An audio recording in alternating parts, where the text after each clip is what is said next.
Creo que la belleza y la riqueza de la obra están en la complejidad, en el conjunto de los elementos, en los matices. Entonces, más allá de plantear una definición concreta, me parece mucho más interesante la conversación y la reflexión en torno a la obra, que además creo que es la función que tiene el arte, ¿no? Proponer preguntas, reflexiones y puntos de vista más allá de respuestas concretas. Mi obra es un compendio de líneas, de planos, de pliegues, de torsiones y movimientos que capturan el tiempo y el espacio. Bueno, creo que se puede mirar de muchas maneras, pero sí que es cierto que cuando introduces el movimiento, a la hora de mirar la obra, pues se convierte en algo mucho más interesante. Se introduce tiempo y espacio y de alguna manera el movimiento cambia la imagen, hace que esa imagen deje de ser fija o bidimensional a ser algo mucho más cambiante, más rico. Entonces, el movimiento permite abordar las piezas de una forma mucho más espacial. También el movimiento implica una posición activa del espectador. Entonces estos son como un conjunto de elementos que pertenecen al lenguaje escultórico y que me interesan especialmente ya que trabajo con ellos de forma consciente. Me permiten abrir las piezas a un espacio que no es de representación, sino que está más en el ámbito de la literalidad. Y ese es el marco en el que me interesa trabajar, donde pasamos de imágenes hieráticas e imágenes de representación que además funcionan hacia el interior, a un ámbito de relaciones espaciales y sensoriales donde se explotan las especificidades del lenguaje escultórico. Y en ese ámbito el objeto no solo funciona hacia el interior, sino que funciona también hacia el exterior en un espacio mucho más relacional. Entonces, en ese espacio, pues digamos que me permite generar una interacción entre el objeto y el espectador. Y aquí el movimiento permite una forma de contemplación más rica, más completa, que se abre a descubrir percepciones, reflexiones o puntos de vista que de lo contrario pues se perderían.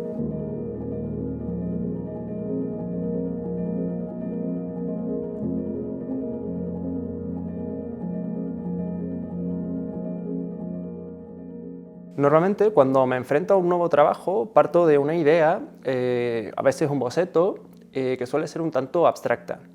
Me gusta tener un proceso creativo no coercitivo, o sea, un proceso creativo atento, estar abierto a que sucedan cosas. Entonces, para mí es importante partir de esta base, ya que las ideas iniciales muchas veces no se corresponden con lo realizado o simplemente pues, no funcionan. Entonces, en ese proceso creativo pues, se van definiendo los diferentes elementos que configuran la pieza. No solo el o los puntos de vista, que son fundamentales, sino se definen un conjunto de elementos plásticos que tienen que ver con el propio lenguaje, pero también con las especificidades del material, con la luz, con la composición, y son todo una serie de elementos que de alguna manera condicionan el punto de vista. Y sí que, en todo caso, yo más allá de pensar en el punto de vista, me gusta más pensar, digamos que, en la relación de la pieza con el espectador. Y aquí el planteamiento del punto de vista pues, se abre a un campo de relaciones mucho más rico.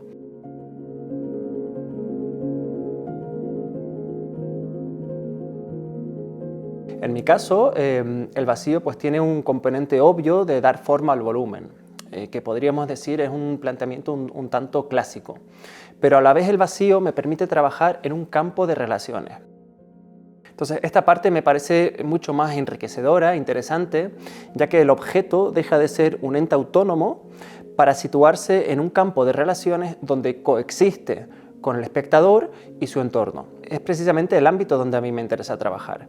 Y es una lectura donde, donde el espectador pasa a un primer plano, donde la luz y el espacio cobran importancia, donde podemos hablar de relaciones sensoriales, de construcción del espacio sensorial. Y todo esto sin el vacío, pues básicamente sería imposible.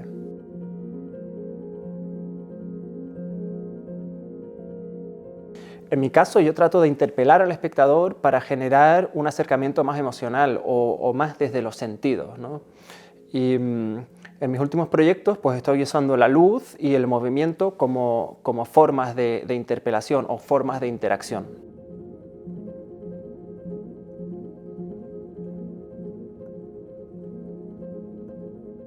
En mi caso me interesa el espacio no como algo medible desde la física o como algo matemático, sino como un resultado directo del cuerpo.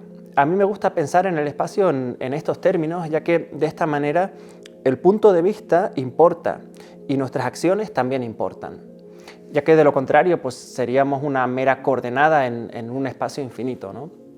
Y yo creo que es fundamental tomar conciencia de este hecho. Y de alguna manera u otra, pues mi obra se acerca a esta reflexión. A veces de forma más poética, otras veces desde la metáfora o directamente de forma totalmente literal, ¿no? Entonces, un ejemplo muy claro son unas piezas recientes que estoy haciendo con pintura holográfica.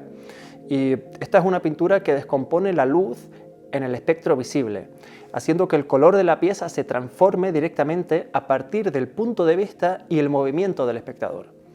Entonces, son piezas donde literalmente el color se transforma dependiendo del punto de vista. Y para mí pues, es una forma de hacer partícipe al espectador, de hacerle protagonista, de invitarle a reflexionar sobre lo que implica esa construcción del espacio sensorial.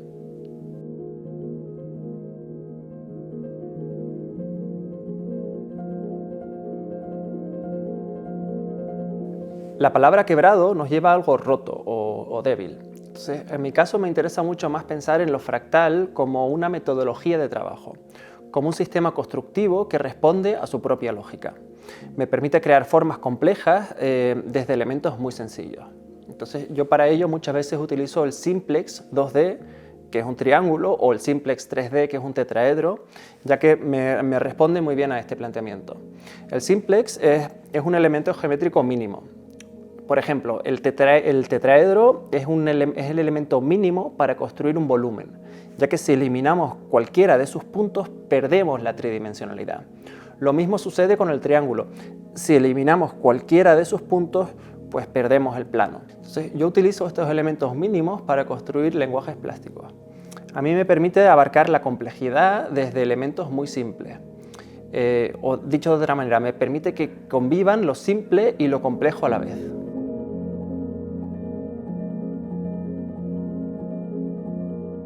Me interesa lo fractal porque genera sistemas que se pueden repetir y expandir, pero generando propuestas diferentes.